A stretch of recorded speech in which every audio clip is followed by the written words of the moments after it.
कि ब्रजभूषण आ रहे हैं, तो पहले तो आप बधाई आपको और आपकी टीम ने कि आपने ये खबर ब्रेक की, इतना बड़ा पॉलिटिकल स्कैंडल ब्रेक किया। क्या कारण था कि ब्रजभूषण को आना पड़ा मुख्यमंत्री की चौखट पर? देखिए, पहली बात तो यह है कि इस मुलाकात को दोस्ती ना समझा जाए। ये मुलाकात मजबूरी में थी, ये मुलाकात मैनेज थी और काफ़ी मिन्नतों और प्रयासों के बाद थी। दिल्ली से लेकर लखनऊ तक नोट किया जाए। इस मुलाकात के कई सारे सूत्रधार थे। उत्तर प्रदेश में ब्रजभूषण शरण सिंह एक बाहुबली और दबंग नेता के तौर पर हमेशा चर्चित रहे और उन्होंने तब भी कहा था कि दबदबा है, दबदबा रहेगा, दबदबा कभी खत्म नहीं होगा। लेकिन वो दबदबा दिन प्रतिदिन खत्म होता गया।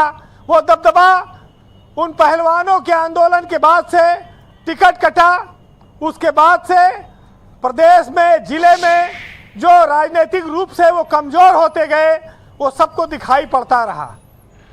उनका एक बेटा विधायक है, एक सांसद है, ये अलग बात है कि उन्होंने परिवार को राजनीति में स्थापित कर लिया है, लेकिन वो खुद अभी सक्रिय राजनीति में रह सकते थे और वो चाहते भी थे। अभी उनकी उम्र भी 75 साल नहीं हुई, लेकिन ये विरासत मजबूरी में सौंपनी पड़ी। ये विरासत समय की मांग बन गई थी और उनको पीछे हटना पड़ा। आज ब्रजभूषण शरण सिंह 8 साल में पहली बार 5KD आए हैं जब से योगी आदित्यनाथ मुख्यमंत्री हैं।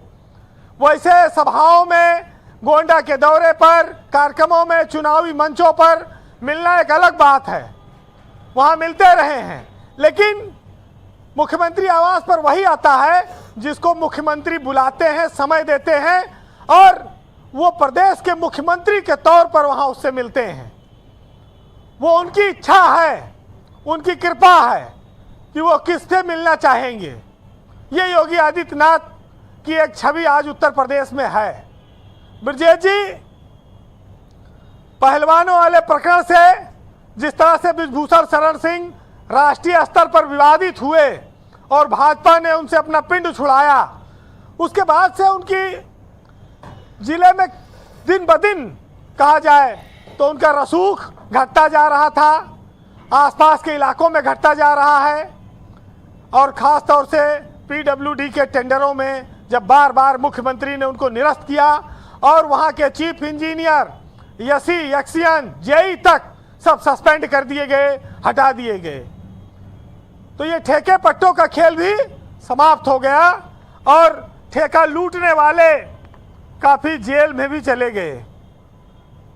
क्योंकि बलरामपुर देवी पाटन मंडल का हिस्सा है और पाटेश्वरी देवी का मंदिर है, योगी आदित्यनाथ का बराबर वो दूसरा घर है जहां पर वो जाते रहते हैं। तो स्वाभाविक है कि वो जानते हैं कि ब्रजभूषण किस तरह के व्यक्ति हैं।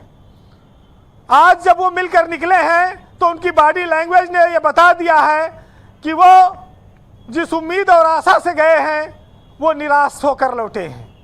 वो उम्मीदें पूरी नहीं हुई हैं क्योंकि बातचीत में ऊर्जा नहीं थी।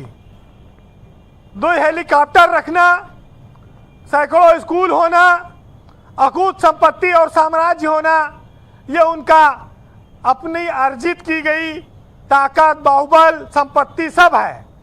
लेकिन 5KD के दरवाजे पर उनका आना और उनका जाना, वहाँ एक संत, एक महात्मा और एक मुख्यमंत्री के सामने ये सब चीज़ें गौण हो जाती हैं। ब्रजेश जी 6 बार वो सांसद रहे हैं और जब जब वो विवादों में आए, चाहे झारखंड में मंच पर पहलवान को थप्पड़ मार दिया, उनकी वजह से साक्षी मलिक ने कुश्ती से संन्यास ले लिया, विनेश फोगट ने उनका कैरियर कहा कि खत्म हो गया, राज ठाकरे को ब्रजभूषण ने कहा कि हम अयोध्या में घुसने नहीं देंगे।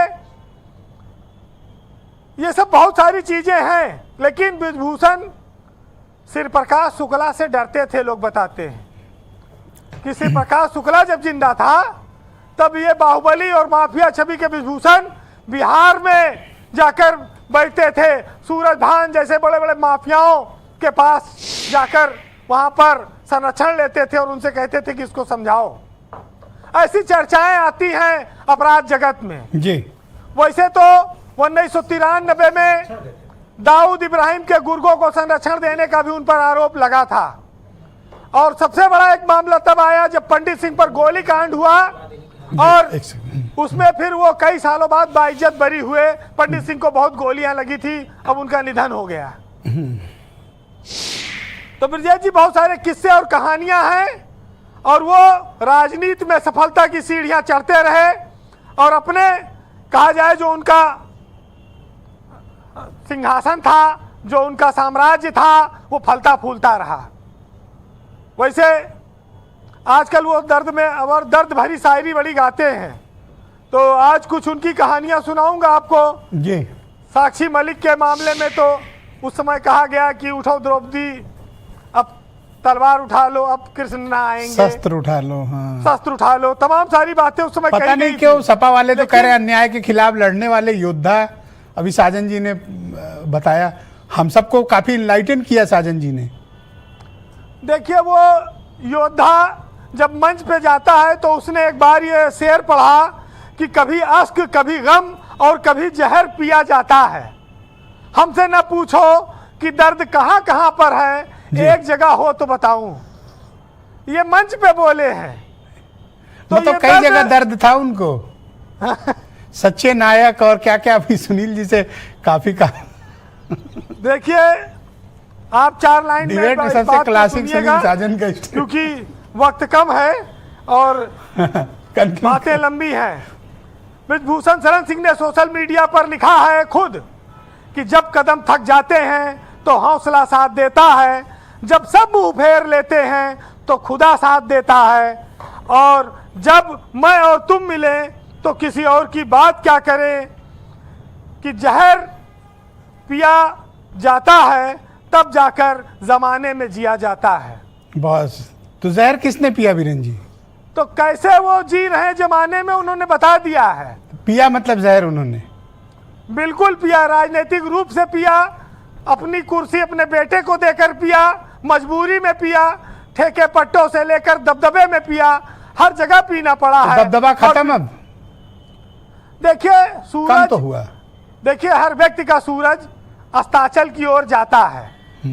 तो राजनीतिक रूप से अगर ब्रिजभूषण शरण सिंह अवसान की ओर हैं तो इसमें कोई नई बात नहीं है। बहुत शुक्रिया वीरेन जी, बहुत बहुत धन्यवाद ग्राउंड जीरो से स्पष्ट ओपिनियन, फीडबैक और पॉलिटिकल ऑब्जर्वेशन हम तक पहुंचाने के लिए। बहनों भाइयों, क्विक राउंड है, दूसरा चरण, फटाफट शुरू करते हैं।